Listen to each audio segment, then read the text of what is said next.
Hello, and welcome. Today, we are diving into one of the most timeless and practical philosophies ever developed, Stoicism, a philosophy that has shaped the minds of emperors, warriors, leaders, and ordinary people for over 2,000 years. A way of thinking that teaches us how to remain calm in chaos, how to develop unshakable resilience, and how to master our emotions so that we can face any challenge with clarity and wisdom. But let's pause for a moment and ask a simple question. What does it truly mean to live a good life? For some, a good life means wealth and success, driving expensive cars, living in luxury, being admired by others. For others, it's about experiences, traveling the world, meeting new people, indulging in every pleasure life has to offer.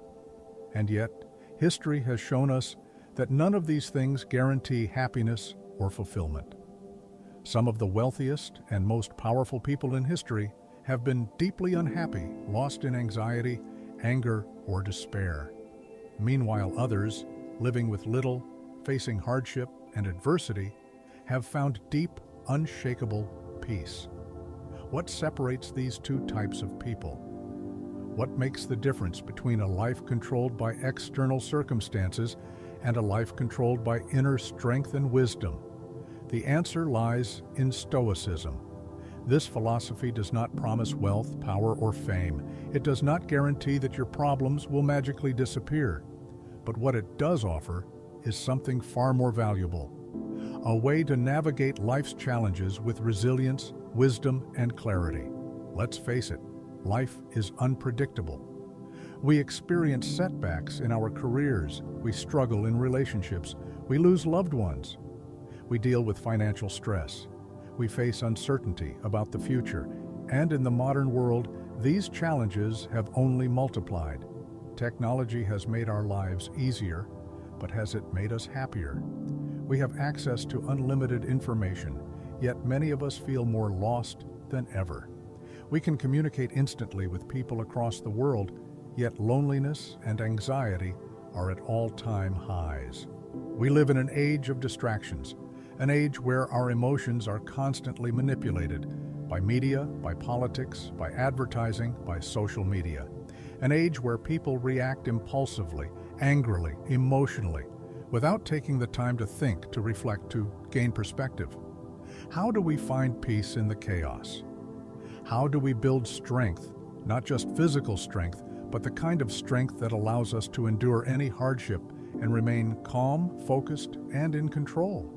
How do we develop a mindset that allows us to live a meaningful life, regardless of what happens around us? The Stoics had the answer. They believed that while we cannot always control what happens to us, we can always control how we respond. And that one simple idea, that we have control over our own thoughts, our own actions, our own mindset, is the foundation of one of the most powerful and practical ways of living ever developed. Stoicism is not an abstract theory meant only for philosophers. It is not just something to read about in books and forget. It is a living philosophy designed to be applied every single day in every single situation.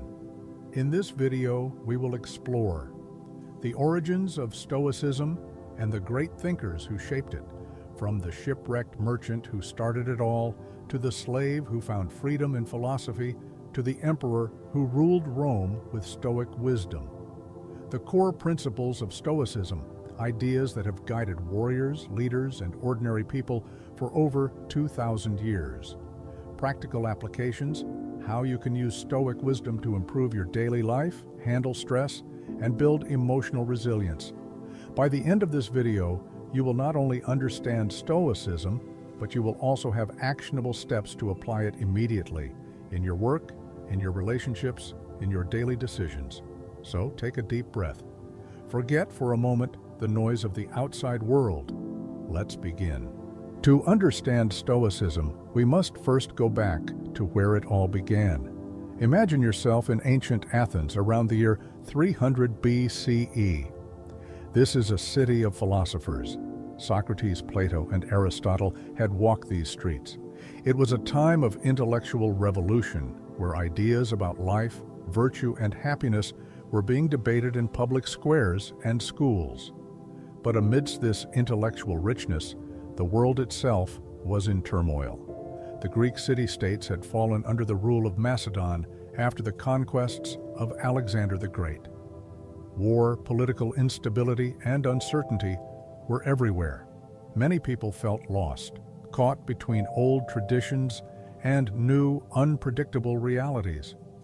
And then, into this world, a shipwrecked merchant arrived in Athens, Zeno of Citium, the founder of Stoicism. Zeno of Citium was not born a philosopher, he was a trader, a man of business. His life had revolved around commerce, sailing from port to port, making deals, and growing wealth. But one day, fate intervened. On a journey across the Mediterranean, Zeno's ship sank, and he lost everything. Imagine the scene. A man who once had wealth, influence, and security now finds himself standing on the shores of a foreign land with nothing but the clothes on his back. Many people in his situation would have fallen into despair. But Zeno did something different. He went looking for wisdom. According to legend, Zeno wandered into a bookshop in Athens. There he discovered the writings of Socrates, the great philosopher who had questioned everything and taught the importance of virtue over material wealth. Zeno was fascinated. He wanted to learn more. He began studying under the Cynic philosophers, a radical school that rejected social norms and lived with extreme simplicity. One of their leaders, Crates of Thebes, even walked the streets begging, mocking people for their attachment to luxury. But Zeno was different. He admired the self-discipline of the Cynics, but he believed their way of life was too extreme. He wanted to build a philosophy that was practical, something that could be applied by ordinary people, merchants, politicians, soldiers, not just wandering ascetics. So he started his own school of philosophy. He began teaching in the Stoa Poikile, or painted porch, in the heart of Athens. From this place, his philosophy became known as Stoicism, named after the Stoa where he taught. And so, the first Stoics were not aristocrats or scholars locked in ivory towers. They were people of action, merchants, soldiers, statesmen, who sought a way to navigate the challenges of real life. Stoicism spreads. The three great Stoics, Zeno's teachings did not die with him. Instead, they were carried forward by some of the greatest minds in history. Over the next 500 years, Stoicism evolved, refined itself, and was shaped by three great figures: Epictetus, the slave who found freedom in philosophy; Seneca, the wealthy statesman who preached simplicity; Marcus Aurelius, the emperor who practiced what he preached; Epictetus, circa 55 to 135 AD. The slave who found freedom. Epictetus' story is one of the most remarkable in all of philosophy. Unlike Zeno, he was not born into wealth. He was born a slave in the Roman Empire. Imagine a young boy, forced to serve others, with no control over his life. He could have easily given in to despair, but instead, he found strength in philosophy. Even in slavery, Epictetus realized something profound. You may chain my body, but you can never chain my mind. He learned that while external circumstances are beyond our control, our thoughts, our judgments, and our actions belong to us alone. Eventually, Epictetus gained his freedom and became one of the most respected teachers of his time. He opened a school where he taught Roman soldiers, politicians, and ordinary people the power of resilience and self-control. His teachings, later compiled by his students, became the foundation of practical Stoicism. They emphasized one core idea: happiness and freedom begin with a clear understanding of one principle. Some things are within our control, and some things are not. Seneca, 4 BCE 65 AD, the wealthy statesman who preached simplicity.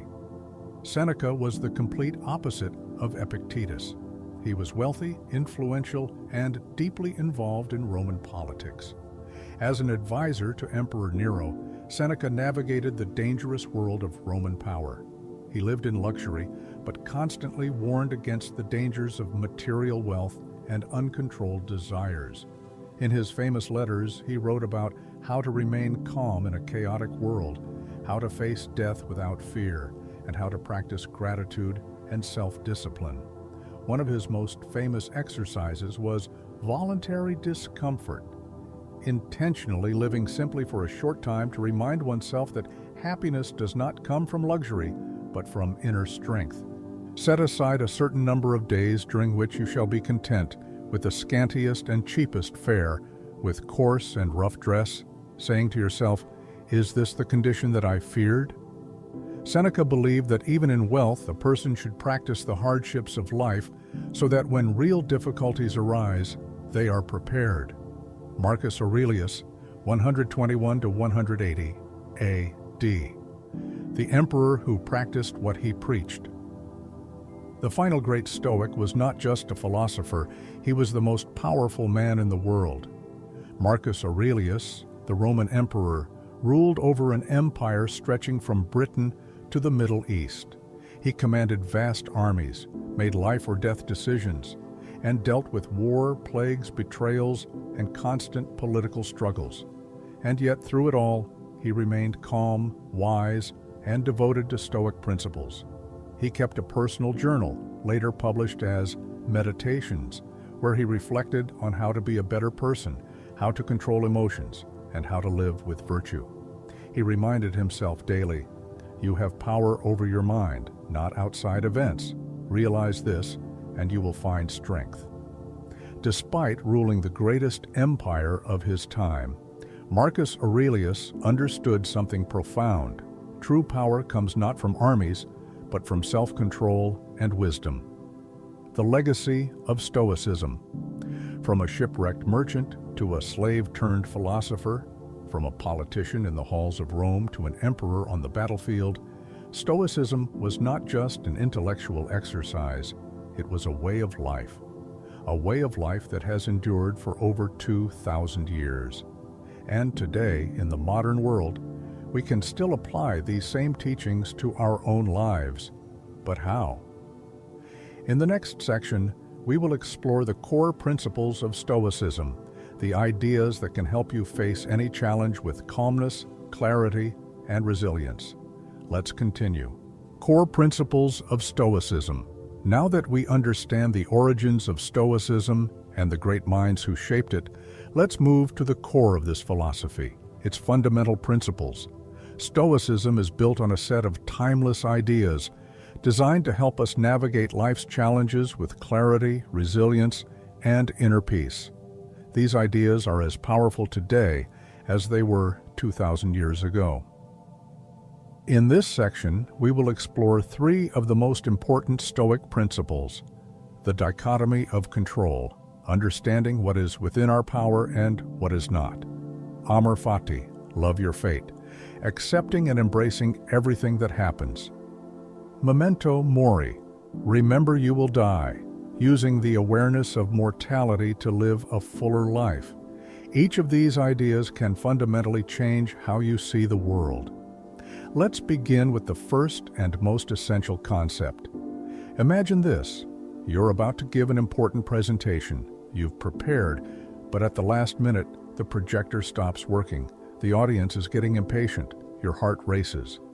At this moment, you have two options. You can panic, get angry, blame the equipment, and let stress take over. Or you can take a deep breath, accept the situation, and focus on delivering your message as best as you can. This is the dichotomy of control in action. The Stoics taught that there are only two types of things in life: things we can control, things we cannot control. Epictetus put it simply: some things are up to us and some things are not. What we can control: our thoughts, our actions, our choices, our attitudes. What we cannot control: other people's opinions, the past, the economy, the weather, random events. The problem is, most people spend their energy worrying about things outside of their control. They get angry about politics, stressed about the opinions of others, anxious about things that might never happen. The Stoics tell us, focus only on what is within your control and let go of the rest. Historical example, Epictetus and the emperor's ban. Epictetus, once a slave, became a respected teacher. One day, the Roman Emperor Domitian banned all philosophers from Rome. His students panicked, but Epictetus simply said, "You may exile me from Rome, but you cannot exile me from my mind." He accepted the external event, but controlled his reaction to it. Practical exercise. Each morning, make a 2-column list. On the left, write things outside your control. On the right, write things within your control. Then, make a conscious decision to focus only on the right column. This simple shift can transform how you deal with stress, uncertainty, and disappointment. Amor fati. Love your fate. One of the most powerful Stoic principles is amor fati, Latin for love your fate. It means not just accepting what happens, but actually embracing it as necessary and good. A blazing fire makes flame and brightness out of everything that is thrown into it. Marcus Aurelius. Instead of resisting reality, the Stoics welcomed it. Example, Thomas Edison's factory fire. In 1914, Thomas Edison's factory burned down, destroying years of work. Instead of despairing, he told his son, "Go get your mother and all her friends. They'll never see a fire like this again." He then rebuilt, better than before. This is amor fati in action. Exercise. Next time something bad happens, instead of asking, "Why me?" ask, "What can I learn from this?" Turn obstacles into opportunities. Memento mori. Remember you will die. The final Stoic principle is memento mori, Latin for remember that you must die. At first this sounds dark, but in reality it's a tool to enhance life. You could leave life right now. Let that determine what you do and say and think. Marcus Aurelius. Why does this matter? Most people live as if they have infinite time. They waste days scrolling through social media, arguing over trivial things, procrastinating on their dreams. But when you truly understand that life is temporary, you start living differently. You appreciate small moments. You stop postponing what truly matters. You stop fearing failure, because in the end, we all return to dust. Historical example, Seneca and the shortness of life. Seneca wrote, "It is not that life is short, but that we waste much of it." He advised his students to live as if they might die tomorrow, not in fear, but with urgency to make the most of every day. Practical exercise. Each morning, ask yourself, if today were my last day, what would I do differently? At night, reflect, did I live today in a way I would be proud of? By keeping death in mind, you start living with greater purpose and clarity. Conclusion. Stoicism is not about controlling the world. It's about controlling your mind. Today we explored 3 key principles. The dichotomy of control. Focus only on what you can control. Amor fati. Love your fate, no matter what happens. Memento mori. Remember your mortality and live fully. By practicing these ideas, you can develop unshakable resilience, clarity, and strength, no matter what life throws your way. In the next section, we will explore how to apply Stoicism in daily life, practical techniques you can start using today. Let's continue. How to apply Stoicism in daily life. Now that we've explored the core principles of Stoicism, let's move to the most important part. How do we apply Stoicism in our daily lives? This philosophy isn't meant to be just studied, it's meant to be lived. The Stoics didn't just talk about self-discipline, resilience, and wisdom. They practiced it every single day. In this section, we will cover 5 key Stoic practices that can help you. Morning and evening reflection. Structuring your day with Stoic mindfulness. Negative visualization, preparing for the worst so nothing can shake you. Voluntary discomfort, strengthening your mind by facing small hardships, journaling, using writing as a tool for self-improvement, practicing virtue, living according to Stoic ethics in everyday interactions. Each of these is practical, actionable, and designed to help you become stronger, calmer, and more in control of your life. Morning and evening reflection. Imagine waking up each morning with clarity and purpose rather than stress and distractions. Imagine going to bed each night with peace of mind, knowing you lived that day to the fullest. This is what the Stoics aimed for with their practice of daily reflection. Morning reflection. Marcus Aurelius, the philosopher king, started each day by preparing his mind for the challenges ahead.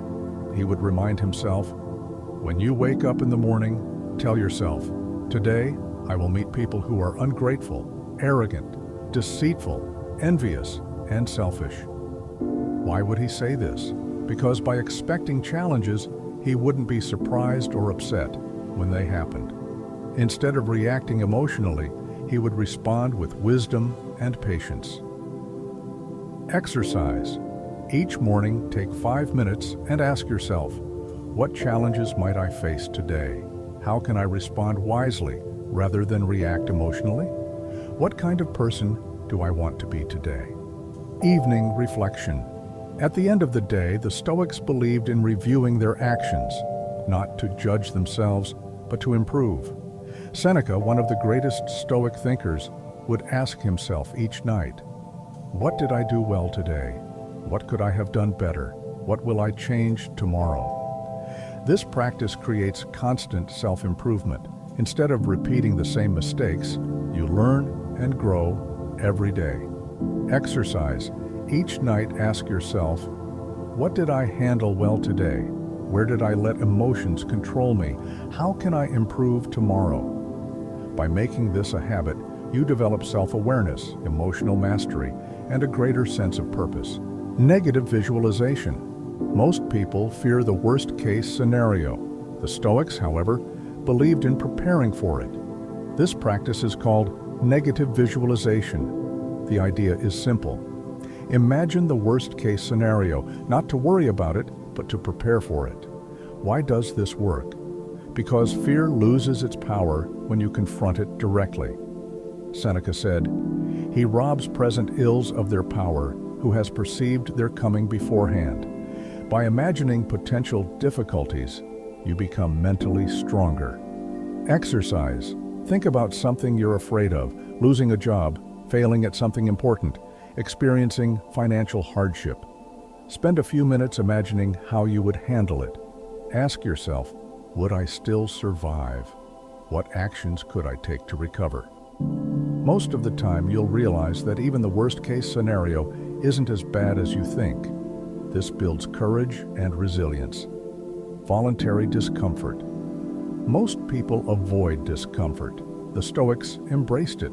Seneca recommended that even those who lived in luxury should occasionally live as if they had nothing. Why? Because if you voluntarily expose yourself to hardship, you realize you can survive it.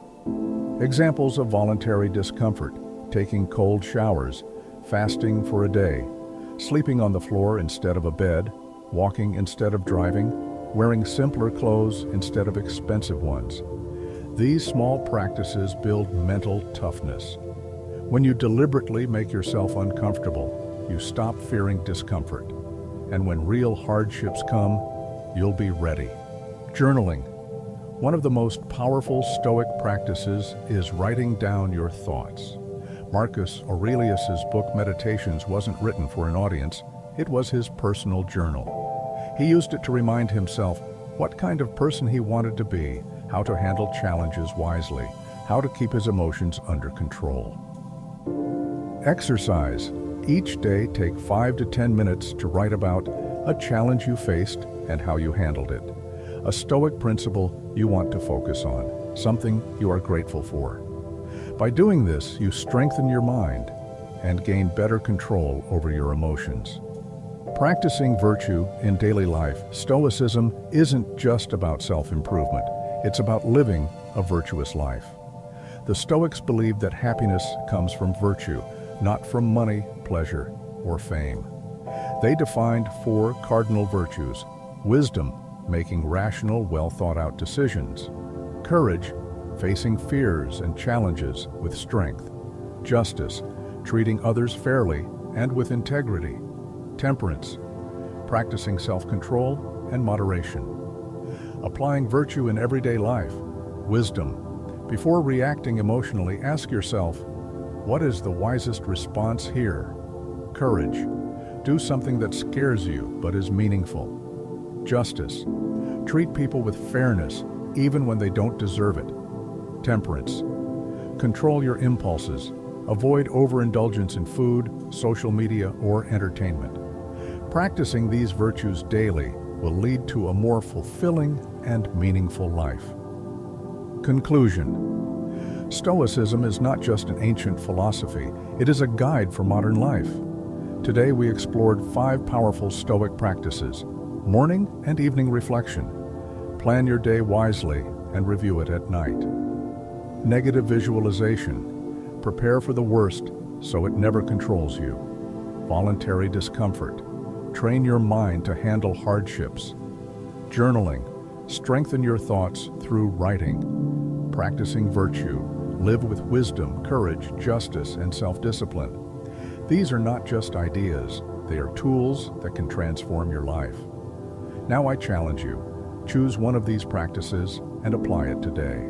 See how it changes your mindset, see how it builds resilience, and remember, you cannot control the world, but you can always control yourself. Let's continue. So here we are, at the end of our journey through Stoicism, a philosophy that has guided emperors, warriors, scholars, and everyday people for over 2,000 years. But before we finish, let me share a story, a short but powerful lesson in Stoicism in action. The tale of the old man and the horse. There was once a wise old man who lived in a small village. He was respected by everyone because of his calm and measured way of living. One day, his only horse ran away. The villagers came to him saying, "What bad luck! Now you have no horse to help you plow the fields." But the old man simply smiled and replied, "Maybe, maybe not." A week later, the horse returned, bringing with it a dozen wild horses. The villagers were amazed and said, "What great fortune! Now you have many horses." Again, the old man only said, "Maybe, maybe not." Soon after, the old man's son tried to ride one of the wild horses. He fell and broke his leg. The villagers shook their heads and said, "What a tragedy! Now your son is injured and cannot help you work." But the old man responded the same way, "Maybe, maybe not."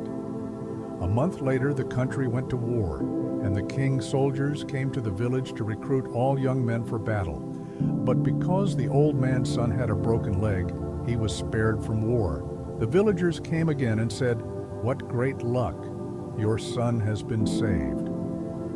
And yet again the old man smiled and said, "Maybe, maybe not." The Stoic lesson of the story. This story perfectly captures the mindset of a Stoic. The old man did not judge events as good or bad. He simply accepted them as they came. Why? Because he understood that we do not always see the bigger picture. What seems bad today may turn out to be a blessing tomorrow. What seems fortunate now may lead to misfortune later. The Stoics teach us, do not waste energy labeling events as good or bad. Simply respond to them with wisdom and strength. Applying Stoicism in your own life. Now, as you finish this video, I have one simple challenge for you. Choose one Stoic practice and apply it today. It doesn't have to be complicated. Just start small. If you're feeling stressed, ask yourself, is this within my control? If not, let it go. If you're afraid of failure, practice negative visualization. Imagine the worst-case scenario and see that you can survive it. If you're feeling lazy or unmotivated, practice voluntary discomfort. Push yourself beyond comfort just a little. If someone angers you, take a breath and pause. Choose to respond with calmness rather than emotion. Tonight, take 5 minutes to reflect. What did you do well today? What can you improve tomorrow? Final thoughts. Why Stoicism matters. Stoicism is not about escaping emotions. It is about mastering them. It is not about ignoring the world. It is about engaging with it wisely. It does not promise you an easy life, but it does give you the tools to handle any life. The world will always be unpredictable. There will always be challenges, struggles, and hardships.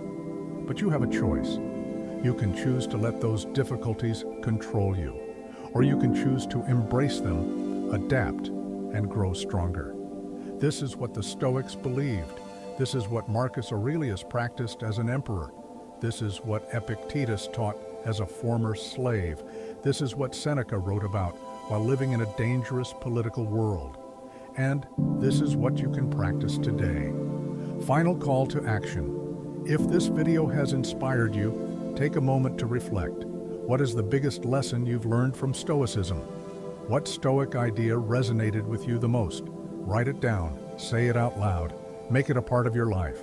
And if you're ready to go deeper, keep exploring Stoic wisdom. Read Meditations by Marcus Aurelius. Study the Discourses by Epictetus. Try Letters from a Stoic by Seneca, but most importantly, live it. Because Stoicism is not just a philosophy, it is a way of life. So as you go forward, remember, stay calm, stay strong, stay stoic.